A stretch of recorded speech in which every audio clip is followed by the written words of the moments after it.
Hello guys, welcome to my channel CSIT world. तो आज हम डिस्कस करने वाले हैं इनलाइन फंक्शंस के बारे में, उसके एग्जाम्पल के बारे में। तो अगर आपको पता नहीं है इनलाइन फंक्शन क्या होते हैं तो मैं शॉर्ट में बता देती हूँ इनलाइन फंक्शन क्या होते हैं। तो इनलाइन फंक्शन क्या होता है, अगर आपने कौन सा फंक्शन आउटसाइड द क्लास लिखा, ओके बट उसको ट्रीट किया जाता है एज अ इंटरनल फंक्शन। मतलब आप उसको लिखेंगे आउटसाइड द क्लास, लेकिन क्लास उसको कैसे ट्रीट करेगा, इंटरनल फंक्शन की तरह ट्रीट करेगा। So that function is known as inline functions. So video start करने से पहले गाइज, अगर आप मेरे चैनल पर न्यू है तो चैनल को सब्सक्राइब कर देना, बेल नोटिफिकेशन दबा देना, ऑल पे सेट कर देना, जिससे कि आपको मेरे चैनल से रिलेटेड सारे अपडेट्स सबसे पहले मिले। Now let's get started with the video. तो गाइज सबसे पहले मैं एक एम्प्टी फाइल क्रिएट कर लूँगी और इसे मैं सेव कर लेती हूँ एज अ प्रोग्राम 4.cpp से। ओके, सो गाइज आज हम जो प्रोग्राम लिखने वाले हैं इनलाइन फंक्शन का, उसकी प्रॉब्लम डेफिनेशन आपको स्क्रीन पे दिख रही होगी। ओके, सो आज हम क्या लिखने वाले हैं, write a program to accept the information of 3 students using OOP such that the class student must have 2 inline functions. Okay, तो आज की जो हमारी प्रॉब्लम डेफिनेशन है उसमें हमें क्या पता चल रहा है, हमें 3 स्टूडेंट की इन्फॉर्मेशन कलेक्ट करनी है, इन्फॉर्मेशन एक्सेप्ट करनी है यूज़र से, और क्या करना है, क्लास क्रिएट करना है स्टूडेंट नाम का, एंड उसको 2 इनलाइन फंक्शन होने चाहिए उस क्लास को, that is read function and display function. तो रीड फंक्शन क्या करेगा, रीड फंक्शन एक्सेप्ट करेगा स्टूडेंट की इन्फॉर्मेशन, और डिस्प्ले फंक्शन क्या करेगा, डिस्प्ले करेगा स्टूडेंट की इन्फॉर्मेशन। ओके, तो now let's write a program. So guys अब हमें प्रोग्राम लिखने के लिए जो लगता है ज़रूरी है वो मैंने ऑलरेडी लिख लिया है, that is hash include I stream using name space std और मेन फंक्शन। तो अब हम क्या करेंगे, क्लास क्रिएट कर लेंगे।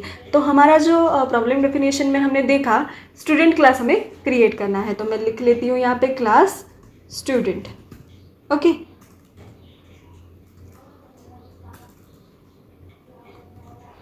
क्लास स्टूडेंट करली ब्रैकेट देके सेमीकोलन। ओके, यहाँ पे आपको दिख रहा होगा curly bracket and semicolon already आ चुका है।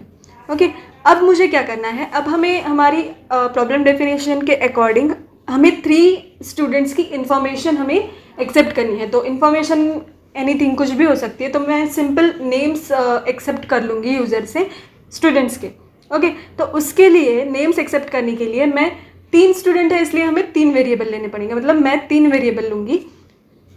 तो मैं उसके लिए नेम के लिए हम स्ट्रिंग डेटा टाइप यूज़ करने वाले हैं। स्ट्रिंग डेटा टाइप क्या, अगर आपको पता नहीं है स्ट्रिंग डेटा टाइप क्या होता है, तो स्ट्रिंग डेटा टाइप क्या होता है, स्ट्रिंग डेटा टाइप इसमें हम नंबर ऑफ कैरेक्टर स्टोर कर सकते हैं। कैर जो डेटा टाइप था उसमें हम एक ही कैरेक्टर स्टोर कर सकते हैं, स्ट्रिंग डेटा टाइप में हम नंबर ऑफ कैरेक्टर स्टोर कर सकते हैं। ठीक है, तो string S1, S2, S3। Okay, सो यहाँ पे मैं बता देती हूँ, S1 is for first student, then S2 is for second student, और S3 थर्ड स्टूडेंट के लिए मैंने यहाँ पे लिया है। ओके, उसके बाद अब हम क्या करेंगे, उसके बाद हमें क्या करना है, अब स्टूडेंट की इन्फॉर्मेशन एक्सेप्ट करनी है। तो मैं एक पब्लिक फंक्शन ले लूँगी यहाँ पे, जो हमने देखा था वॉइड रीड फंक्शन हमने देखा था हमारी प्रॉब्लम डेफिनेशन में। तो अब आपको क्वेश्चन आ रहा होगा कि आपने पहले क्या बोला कि ये हम बाहर लिखेंगे फंक्शन, राइट, और आप अभी तो अंदर लिख रहे हो। तो मैंने ये अंदर क्यों लिखा है, क्योंकि यहाँ पे मैं स्कोप डिक्लेयर करने वाली हूँ फंक्शन का मैं यहाँ पे स्कोप डिक्लेयर करने वाली हूँ। अब यहाँ पे मैंने स्कोप डिक्लेयर क्यों किया फंक्शन का, क्योंकि अब ये फंक्शन इस क्लास का फंक्शन है, ये हम इस क्लास को बताने वाले हैं। ओके, कि ये जो फंक्शन है ये इस क्लास का फंक्शन है, लेकिन मैं इसको लिखूँगी कहाँ, तो मैं क्लास के बाहर लिखूँगी, बट ये फंक्शन है इस क्लास का है, किसी और का नहीं है, इस क्लास का है, इसलिए मैंने यहाँ पे इसका स्कोप दे दिया, मतलब उस क्लास को बता दिया कि तुम्हारा फंक्शन है ये। अब हमें क्या करना है, क्लास के बाहर ये फंक्शन लिखना है, राइट। तो इनलाइन फंक्शंस लिखने के लिए एक पर्टिकुलर सिंटैक्स होता है, तो वो सिंटैक्स मैंने पिछले वाले मेरे एक वीडियो में बताया था इनलाइन फंक्शंस जिस वीडियो में मैंने एक्सप्लेन किया था। अगर आपको वो वीडियो चाहिए तो मैं लिंक डिस्क्रिप्शन में दे दूँगी या फिर आई बटन में प्रोवाइड कर दूँगी। उसमें मैंने और भी इंटरनली डिफाइंड फंक्शंस बताए थे और एक्सटर्नली डिफाइंड फंक्शंस भी बताए थे। सो नाउ आपको स्क्रीन पे दिख रहा होगा इनलाइन फंक्शन का सिंटैक्स। तो इनलाइन फंक्शन का सिंटैक्स क्या है? That is inline. तो इनलाइन इज अ कीवर्ड, तो हमें इनलाइन कीवर्ड कंपलसरी लिखना ही है। उसके बाद रिटर्न टाइप, उसके बाद class name, scope resolution operator, function name, in bracket arguments, bracket close, curly bracket open, statements and curly bracket close. तो ये सिंटैक्स है हमारा इनलाइन फंक्शंस का। तो अब हमारे केस में क्या है, इनलाइन हमने लिख दिया, ओके। रिटर्न टाइप क्या आएगा हमारा? वॉइड आएगा। उसके बाद क्लास नेम क्या आएगा हमारा? स्टूडेंट है तो हम स्टूडेंट लिख देंगे। स्कोप रेजोल्यूशन ऑपरेटर लिखेंगे। फंक्शन का नेम क्या है हमारे? रीड है तो रीड लिख देंगे। हमारे पास कोई आर्ग्यूमेंट्स है क्या हमारे फंक्शन के लिए? नहीं, तो हम उसे एम्प्टी छोड़ देंगे उस ब्रैकेट को। और उसके बाद फिर कर्ली ब्रैकेट ओपन करके मैं स्टेटमेंट्स लिखूंगी और कर्ली ब्रैकेट क्लोज कर लूँगी, ओके। तो चलिए फिर लिखते हैं inline void student scope resolution operator read function curly bracket open, okay. अब रीड फंक्शन में मैं क्या करने वाली हूँ? रीड फंक्शन क्यों यूज़ करने वाले हैं हम? To accept the information of student. Student की इंफॉर्मेशन एक्सेप्ट करने वाले हैं हम, इसलिए हमने रीड फंक्शन लिखा है। तो एक्सेप्ट करने के लिए मैं पहले क्या करूँगी, यूज़र को एक मैं मैसेज दे दूँगी सी आउट स्टेटमेंट से। सी आउट स्टेटमेंट क्यों यूज़ होता है आप जानते हैं? आउटपुट दिखाने के लिए यूज़ होता है। हम सी आउट स्टेटमेंट से कुछ भी प्रिंट कर सकते हैं, ठीक है। सो मैं यहाँ पे मैसेज दे दूँगी enter information of 3 students, okay. Enter information of 3 students. और यहाँ पे अब मैं क्या करूँगी, सी इन करके मैं एक्सेप्ट कर लूँगी S1, C in S2 and C in S3, okay. तो यहाँ पे सबको मैं सेमीकोलन दे देती हूँ और यहाँ पे मैं /n दे देती हूँ न्यू लाइन के लिए, ओके। तो हमने स्टूडेंट 1, स्टूडेंट 2 एंड स्टूडेंट 3 के नेम्स एक्सेप्ट कर लिए, ओके। नाउ एक्सेप्ट तो कर लिया हमने, अब हमें क्या करना है? नेक्स्ट फंक्शन लिखना है to display the information of students, okay. So उसके लिए हम लिखेंगे void display function, okay. Display function इसका भी सेम है, स्कोप यहाँ पे है इसका, इसलिए मैंने इसको लिखा है ऐसे, ओके। सो नाउ इसको भी हम सेम प्रोसेस में हम इसको डिफाइन करेंगे बाहर। Inline void student scope resolution operator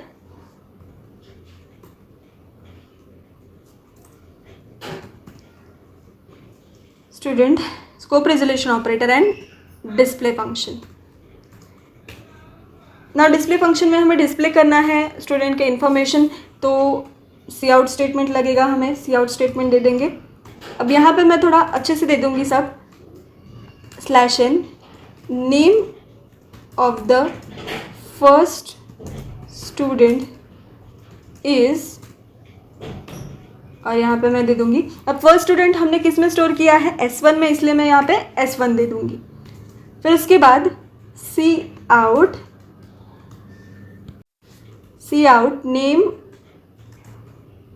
name of the second student is, मैं यहाँ पे दे दूँगी S2। C out name of the third student is S3 semicolon, okay. तो अब हमने क्या किया? हमने क्लास लिख लिया, मेंबर फंक्शंस लिख लिए, वेरिएबल्स ले लिए, सब प्रोसेस हो गई। बट अब हमें क्या करना है? अब हमें करने हैं ऑब्जेक्ट्स क्रिएट, ओके। जब तक कोई ऑब्जेक्ट क्रिएट होता नहीं तब तक ये फंक्शन एग्जीक्यूट नहीं होंगे, क्योंकि ऑब्जेक्ट इन फंक्शन को कॉल करता है, ओके।